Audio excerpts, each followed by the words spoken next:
Hey, welcome back. Now we're going to talk about limits and continuity, and it's okay. We'll begin with a strict definition, just like we had in Calc 1, the epsilon delta thingamajig. Okay. And so let me write it out. We have we're going to let f be a function of two variables defined except possibly at some point x sub 0 comma y sub 0, and it's defined on an open disk centered at x sub 0 comma y sub 0, and we let L be a real number.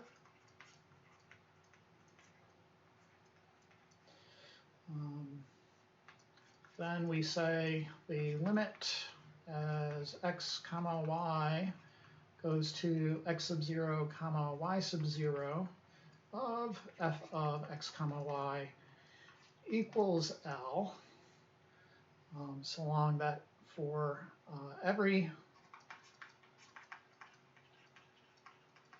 epsilon greater than 0, there exists a delta greater than 0 such that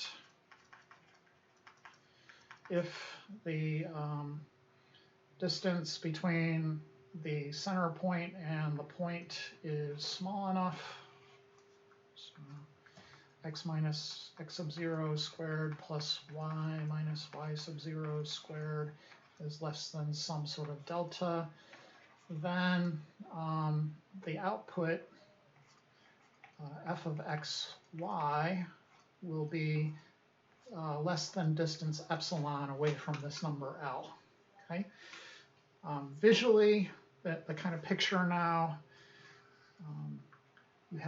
you're approaching some point in the xy plane. They're calling it, in this case, x sub 0, y sub 0. And they're saying so long as, for any epsilon that anybody picks, so long as you're within this delta radius, the output will be within epsilon of this number L.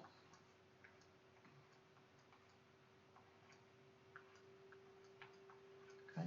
So any number or ordered pair rather you pick inside that ball, its output will end up in here somewhere. Okay. So you can pick a point here, but it'll end up within epsilon. Okay. So long as that's true for any epsilon that you can imagine, then that limit is L. Okay. Okay. The first kind of stuff they'll have you do then are these delta epsilon proofs.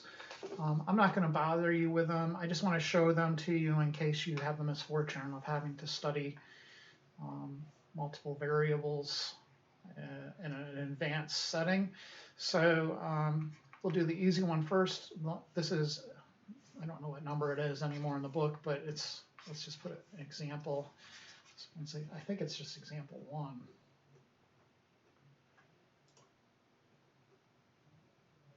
Is it? Oh, yeah. You're really sticking it to me. Yeah, so it's kind of like example 1, but not really, because I put some normal numbers in it. So I just write example. So we have the limit as xy goes to the point 4, -1 of x equaling 4. And I want to prove this using the epsilon delta thingamajig. So what you need to do is build a delta. So you're going to kind of begin with this, the second half of the if-then statement and the sort of conclusion here. Use that to build a delta such that for any epsilon that you can imagine, if this thing right here is less than that delta, then this thing right here will be less than that epsilon. So you kind of start here and then back engineer. Okay. Okay. So here we go. Notice my f of xy in this case. So this is it right here. This is my f of xy. And then this part is my L. So I start with the absolute value of x minus 4. And somehow I need to engineer this expression that I'm putting in blue. Okay? I'm sort of connecting the delta to the epsilon. Okay, so this guy right here is equal to the square root of x minus 4 squared. Okay. Then you can bound that, right? You can add something in, and that expression will be less than whatever you add in, so long as you're adding in something positive. So if you add something in that is squared, it will make it bigger. So if I add in y minus 4, or it's actually y plus 1 I want, y plus 1 squared, that will be an upper bound for the absolute value of x minus 4. Okay, what did I just create then? Well, I created that thing I put in the blue box, basically. In our circumstance, this material is how I create the square root of x minus 4 squared plus y plus 1 squared. And I want to make a delta such that if this thing is less than that delta, then the f of x minus L will be less than the epsilon. So if I just make this thing equal to epsilon, I will basically have achieved my goal. Okay? So I let the square root of x minus 4 squared plus y plus 1 squared be less than, we always say delta, but we're going to let delta equal epsilon. Thus, if this is true, and what we've just kind of started is this implication statement in the definition, we're assuming that this part, we're assuming if this is true, then we want to show that this follows, right? So if we could do that, we're done. So if this is true, and basically all you have to do is just rewrite what you have above. If this is true, we note the absolute value of x minus 4 will be, of course, equal to the square root of x minus 4. It seems a little bit crazy, but generally you probably wouldn't write this part out, right? This would be your scratch work. But anyways, x minus 4 equals square root of x minus 4 squared, which would be less than or equal to the square root of x minus 4 squared plus y plus 1 squared. And of course, that is less than delta, which equals epsilon. Okay, or you could just straight up say it's less than epsilon. So for any epsilon, we have basically found a delta, in particular epsilon itself, such that when the distance between the point and 4, -1, if that's less than this delta, the distance between f of xy and L will be less than epsilon. Okay, these proofs are kind of awkward, very awkward at first. Once you get the hang of them, though, there's not a big deal. For the calculus version, there's probably like only about 12 sort of really different kinds of these epsilon delta proofs, and once you master them, it's no big deal. But there are a larger class of proofs called universal existential proofs. If you take a proof class, you'll learn how to deal with these guys here. So don't freak out if you're like looking at this and like, oh my God, I'm never gonna make it. And no, you'll make it. If you're super interested and you want to do that, you just go to like, Ohio State. They have proof classes there. Okay. Anyways, let's look at one that's a little bit more challenging. I guess is it example 2 I wanted to look at? Let me look at my notes. See where it is. Yeah. No, I can't find it. There it is. Yes. So example 2. A little more challenging. I want to show that the limit as xy goes to 0, 0 of 5x squared over y all over x squared plus y squared is equal to 0. Okay, one thing to note about this is if you actually plugged in 0, 0 into this expression, it would be that indeterminate form from Calc 1, the 0 over 0 form. So saying that this is equal to 0, it is kind of, you know, a crazy thing to do. You may have sort of an intuition that it's equal to 0, but you're not sure, and you want to prove it. And this is pretty much the only way you're going to be able to prove it is doing epsilon delta. So note,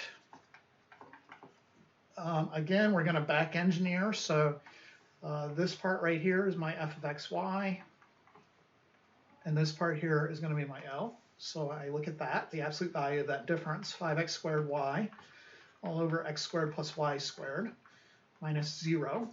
Okay.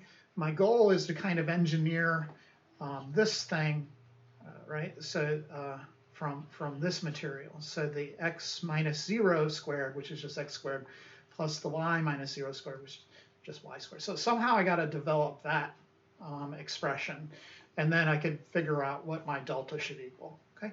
Okay. So let's take a look. First, I can get rid of the 0 part, right? And then because so much of this junk is squared, I can get rid of like 90% of the absolute values. The absolute value of a product is the product of the absolute values, right? So in the numerator, the absolute value of 5x squared is just 5x squared. The absolute value of 5 is 5. The absolute value of something positive like x squared is just something, whatever it is. It's just x squared. Not sure about the y, so I kind of have to leave that alone. The denominator is definitely greater than or equal to 0, so I can get rid of the absolute value there. Then it's maybe not clear. Let's rewrite this a little bit, right? So I'll write it as 5 times x squared all over y squared, x squared plus y squared times the absolute value of y. One thing you can always do is make it bigger, right? Because I just want to get a way to kind of bound it above. I want to bound this x squared plus y squared above by some delta. Okay, so you can always build something bigger. So first off, I will take the x squared in that numerator and make it bigger by just adding in a y squared. Okay, downstairs I have x squared plus y squared. The absolute value of y, you can always replace absolute values with square root of something squared, right? So I could replace absolute value of y with square root of y squared. Okay. Rewriting this, then I have 5 square root of y squared, because x squared plus y squared of x squared plus y squared is 1. And then I can increase this by adding in an x squared inside that square root. So I get 5 times the square root of x squared y squared. And if you see, do you see? I got this thing. I was able to construct that. So I want basically this to be less than epsilon eventually. In other words, if I just divide both sides of this, and I usually don't like to play that game, but if I divide both sides of this by 5, you know, it's a constant, so there's no real issue in doing that. I get, hey, let's make x squared plus y squared less than epsilon over 5. In other words, that's my delta. That's this guy right here. So if the square root of x squared plus y squared is less than epsilon over 5, which again is that first part of my epsilon delta statement that I circled in yellow here. Okay. If that is true, all I have to do then is show that the f of x, y minus L is less than epsilon. So if this is true, then I note, and basically you just go back through the notice above, right? So I note this 5x squared y all over x squared plus y squared minus 0 will be eventually less than 5 times the square root of x squared plus y squared, which will be less than 5 times the epsilon over 5, which is equal to epsilon. Okay. So again, I kind of pulled it off by the seat of my pants, but I pulled it off. Anyways, don't let those intimidate you. I was so terrified when I saw those when I was first starting. I was like, I'm never going to be able to do these. But no, there's only like, you know, usually they're pretty silly. Sometimes you have to do something special, like use a maximum or a minimum. And if you take advanced calculus, you'll deal with those issues. Okay. Okay, most colleges offer that. Not like some colleges don't, but it depends. If you go like to a statistics college, you might not get as much work in that arena. But anyways, let's move on. Okay. In general, when we're doing limits, your basic Calc 1 techniques are going to apply. So you could, if the function is nicely behaved enough, all you have to do is plug in some numbers and you'll have your answers. And I think that's what you're seeing here in example, well, I guess example 2. What the heck is example? Oh, so I just did example 3. Okay, I'm sorry. This is example 3. Let's look at example 2 then. So I'm going to entitle this, I don't know what section I'm on. Yeah, section 2. Evaluating limits. And sort of move out of the epsilon delta stuff. First, just a reminder, basically, if your function is nice enough, the Calc 1 tools will kind of apply. Matter of fact, it's generally just forcing everything into a Calc 1 kind of arena, and then you could kind of get your answers. Anyways, Calc 1 methods sort of apply here. In other words, for example, 2, so long as the function is continuous, you could just do a substitution at that point. If it's continuous at that point, you just do a substitution. So find the limit x comma y goes to 1 comma 2 of 5x squared y all over x squared plus y squared. So this thing's continuous everywhere except where x and y are both simultaneously 0. So all you have to do is plug in 1 and 2. So you get 5 times 1 squared is 1 times 1 all over 1 squared is, times 2. Y is 2. And then 1 plus 4. Right? So you get 10 all over 5, which is, of course, 2. Let's see if they have anything interesting. Not really. Let's look at number 2 from WebAssign. So I have the limit as xy goes to 1, 5 of x all over the square root of x plus y. Again, this thing is continuous everywhere so long as x plus y is greater than 0.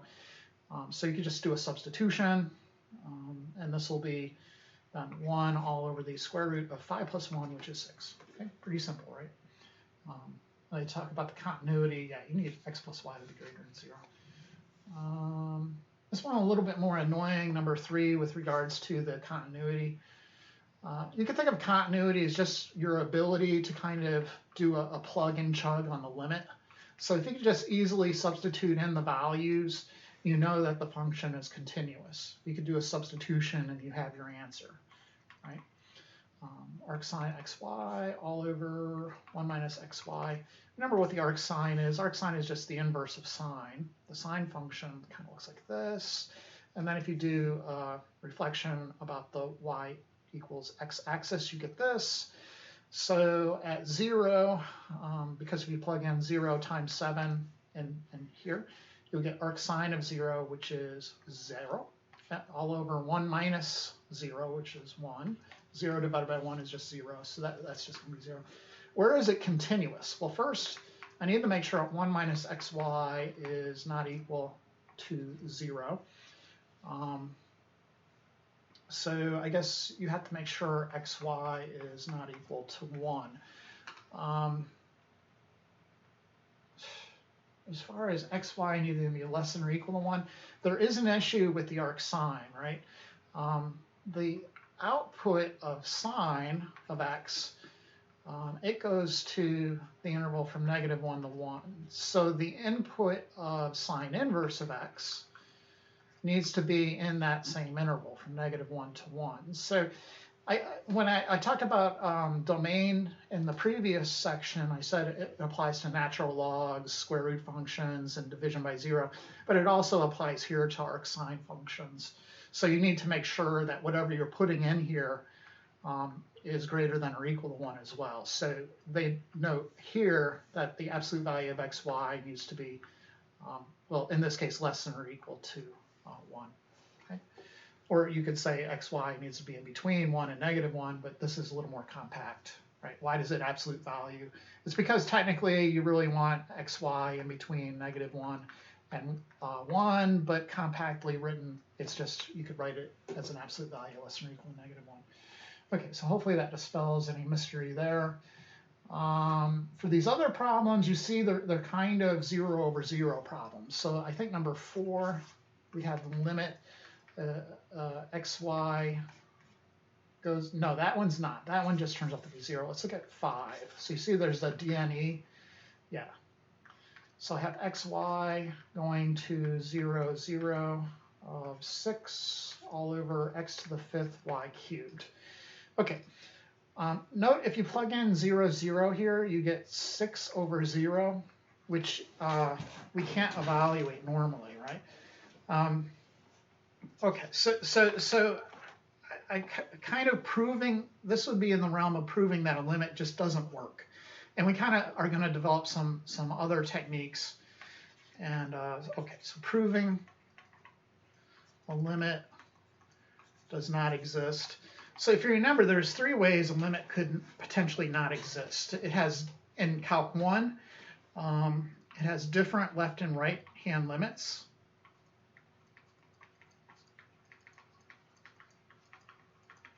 Okay, so a function like y equals the absolute value of x all over x. If you remember what that looks like, it looks like this. The limit as we approach 0 would not exist because it has different left and right limits. Okay, so that's one way. Another way it could potentially not exist is if it has unbounded behavior, right? So if it goes off to infinity.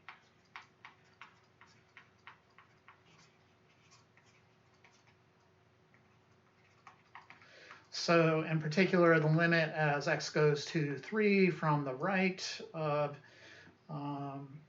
let's say x all over 3 minus x. Okay. This would be an L all over 0 form, which means it's either going to be positive or negative infinity. If I'm coming in from the right, it's going to be in the denominator like 3 minus 3.1, so it'll be negative. It's going to go to negative infinity. Okay. So again, this technically does not exist.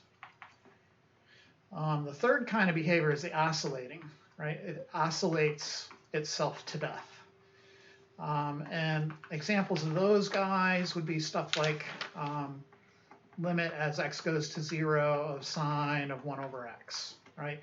So you remember you did a table of values and you found that some values maybe go to 0, but then there's like subsequences in there that don't.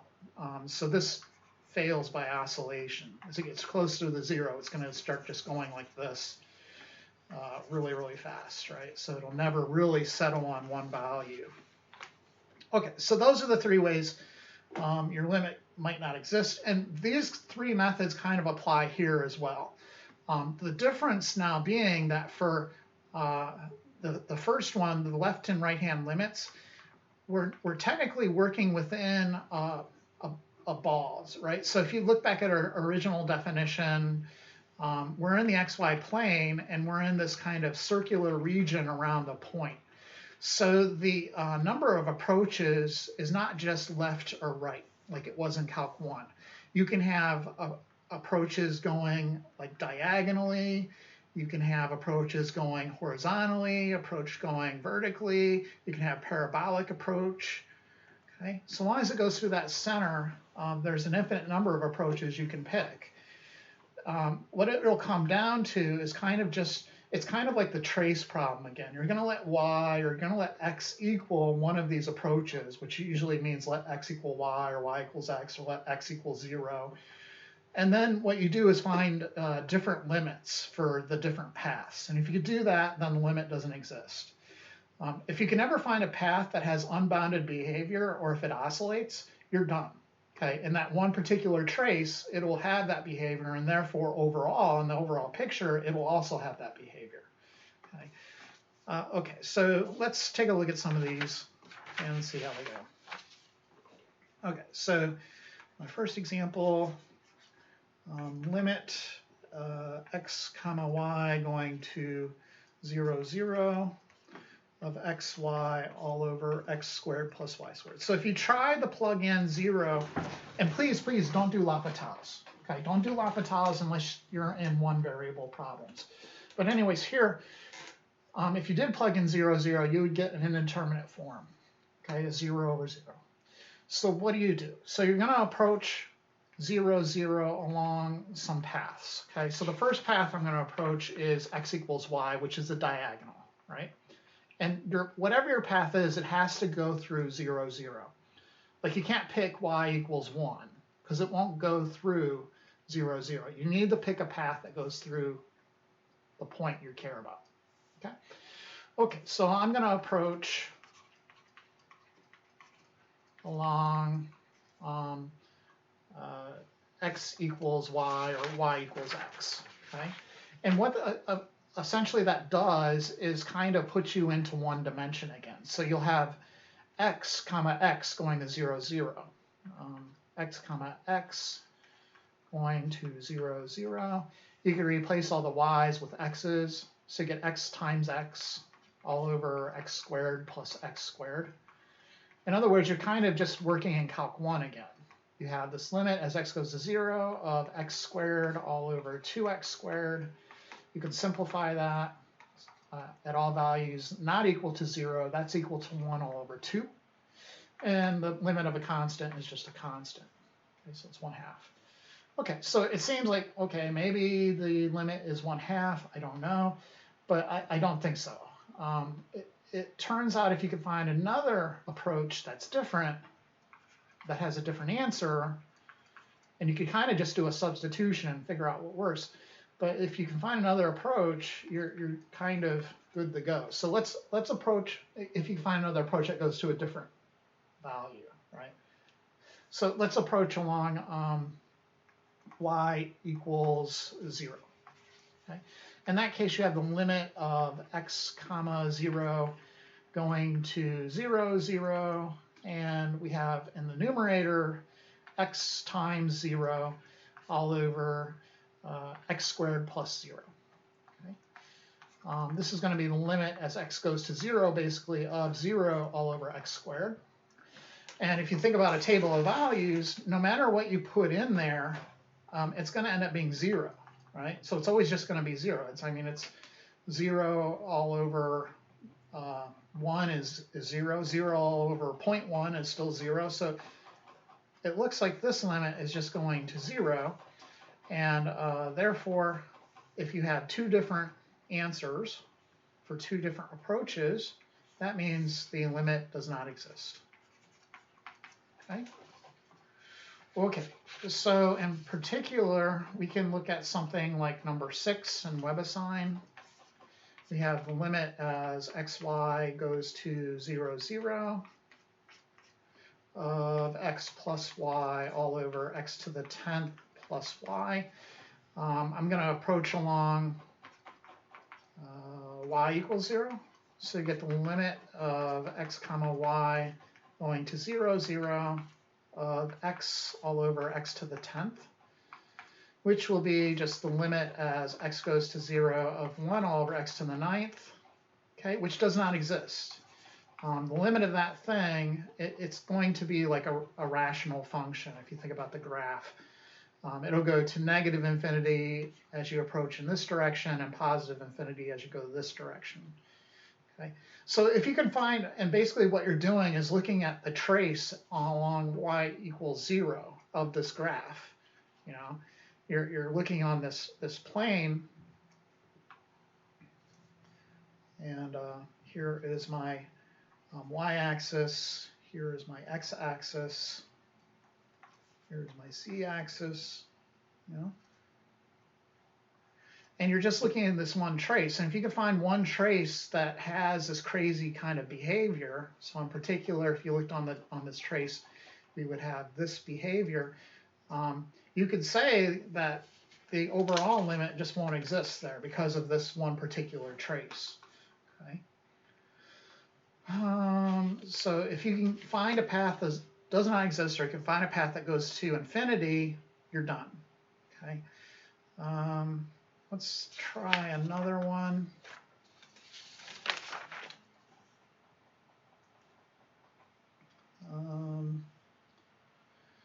Number 7, that's just 0. Number 8 won't exist because you can't approach from the negative side. So remember, a limit, it won't exist for kind of weird cases. If you do like the limit as x goes to 3 of the square root of x minus 3, because the square root of x minus 3, what does it look like? It's 1, 2, 3. It looks like this, right? The idea that you're approaching x equals 3 means you're approaching from this direction and this direction. Okay, so it won't have a limit from the left. So you would say the limit does not exist. But if somebody restricted it and did something like this, okay, it can only go from the right, then yeah, it has that limit. It'll just be 0. Okay, so there's issues with stuff like this number 8, just in that regards. You can't approach it because half of the circle is not going to let you. You can't approach along, x equals anything or y equals 0 because you're going to have a bunch of negative numbers in there. Okay, so number 8.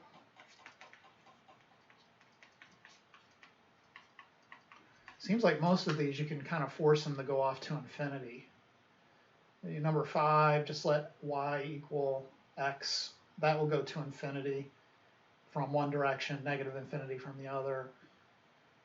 All these examples are kind of lame. Maybe this one was mildly interesting. Let's look at number 10 next, but let's look at number 8. So we have the ln of x squared plus y squared.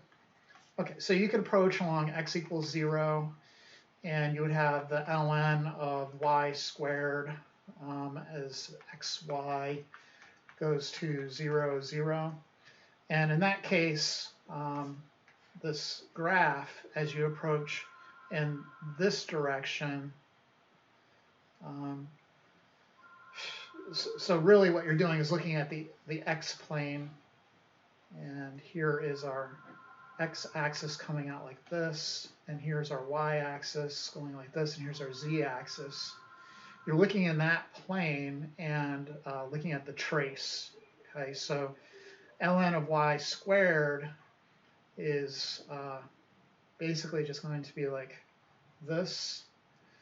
And as it goes to 0 from the right, it's going to go to negative infinity. So in that case, you can kind of automatically say this thing won't exist. Okay.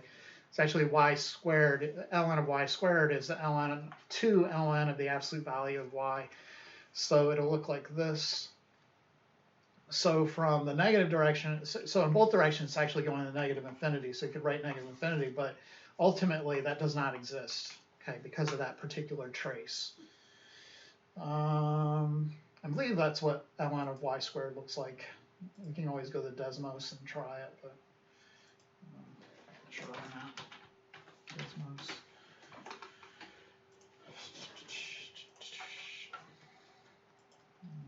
Y equals ln of x squared. Yeah.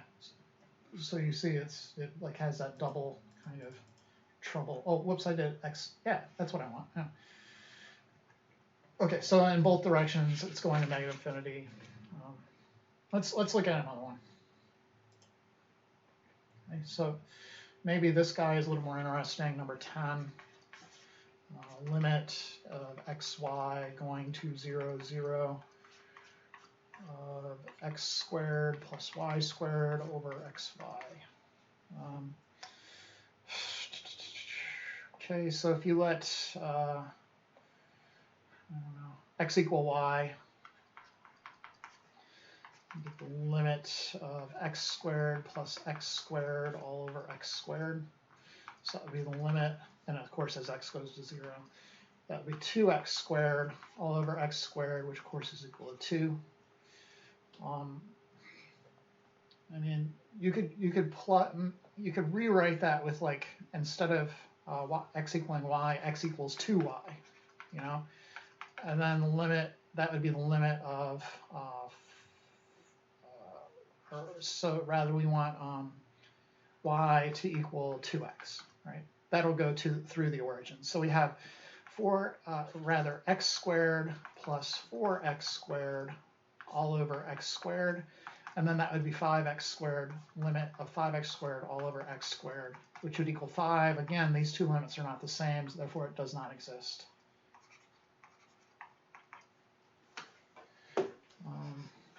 Okay. The next issue we have to dispense with is the idea of continuity. And basically, well, I didn't talk about the oscillating types, so you could always, I don't think there's one that really oscillates in the homework, so I'm just going to let you can imagine one yourself if you want to. Mainly, it's just unbounded behavior and different approaches are what's making these limits kind of not exist. Okay, so let's move on to continuity then, and take a look at that. So I don't know what number I'm on. I think I'm on 3. Okay, so section 3, continuity.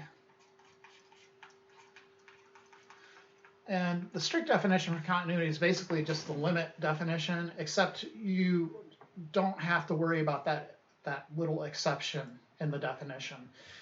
See how it says except possibly at x sub 0, y sub 0. Now we care about that. So for the continuity limit, you're kind of just erasing this part of it, and we want to see what happens as we actually get to the point. But continuity and limits are quite close, right? So anyways, we'll say basically a function is continuous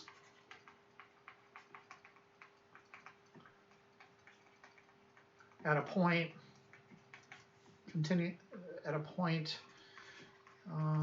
x sub 0, y sub 0, if you can basically do a plug and chug on the limit. So the limit xy goes to x sub 0, y sub 0 of f of xy is equal to f of x sub 0 comma y sub 0. Okay. This incorporates 3 things. It says that first off, f of x sub 0 comma y sub 0 is defined. It also says that the limit exists, the limit of f exists at that point. And then it also says that the limit of this f thing is equal to the function evaluated at that point. So, you know, it's this statement, but truthfully, when you're going and checking for continuity, you're checking those 3 things, okay? Okay, so a lot of the book problems are like these piecewise ones, like number 11. And yeah, I don't see any other ones. This one, number 19, is also kind of a piecewise version. Let's look at like number 11. Okay, so number 11, discuss the continuity of these functions f of xy, and g of xy. So let me write f as x to the 8th minus y to the 8th all over x to the 4th plus y to the 4th, 0. Okay, and that it's x to the 8th minus y to the 8th over x to the 4th plus y to the 4th if xy does not equal 0, 0, and it's just 0 if xy equals 0, 0. Okay. Okay, so is f of x sub 0, y sub... So the only place it's going to have problems is when x and y are both 0. It's the only place this function is not continuous, officially. But we can go through and check these things for the one point that we're worried about, which is at 0, 0. So we're worried about 0, 0, okay? So I need to check those 3 things. First off, is f of 0, 0 defined? Yeah, it's equal to 0 at that point.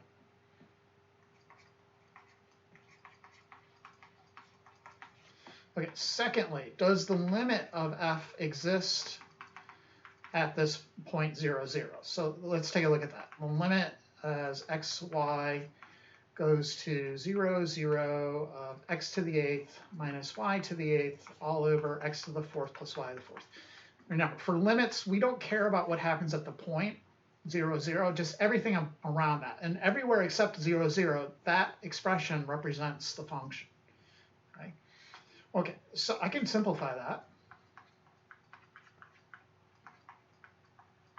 And factoring, I have x to the fourth minus y to the fourth. It's a difference of squares. So everywhere except 0, 0, I'm allowed to remove those factors. And of course, I don't care about what happens at 0, 0, technically, for limits. So I'm allowed to do that. And I end up with x to the fourth minus y to the fourth. And if you do now a plug and chug, you just get 0. So yes, the limit exists. Yep. And then thirdly, does the limit of f equal f of 0, 0? And I think yeah, right? Because f of 0, 0 equals 0, and that's what we got the limit to equal. So yes. In other words, f of x is going to be continuous at 0, 0. What about g of x over here on the right? It's defined to be 7, so it is defined. If you took the limit, it would just be the same limit here, so it would be 0. But here, the limit of f would not equal f of 0, 0, right? F of 0, 0 is 7, but the actual limit of f as xy approaches 0, 0 is 0. Okay? So f is continuous everywhere, g is not. Okay, so they'll put you through the